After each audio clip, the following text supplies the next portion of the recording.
Friends, ఎలా ఉన్నారు అందరూ? ఈరోజు నేను తిరుపతి వెళ్ళడానికి రెడీ అవుతున్నా ఫ్రెండ్స్. అలాగే వేడివేడిగా పులిహార కూడా రెడీ చేయడం జరుగుతుంది. ఆ పులిహార ఎలా కలపాలో మీకు ఇప్పుడు చెప్తాను.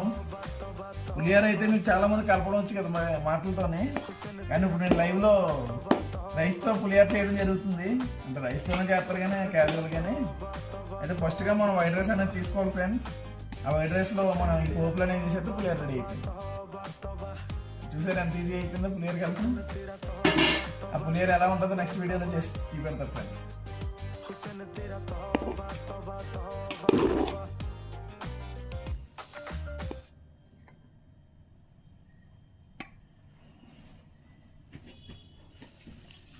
మనం ఫస్ట్ ఈ విధంగానైతే మొత్తం ఐటమ్స్ అన్నీ వేసుకోవాలి.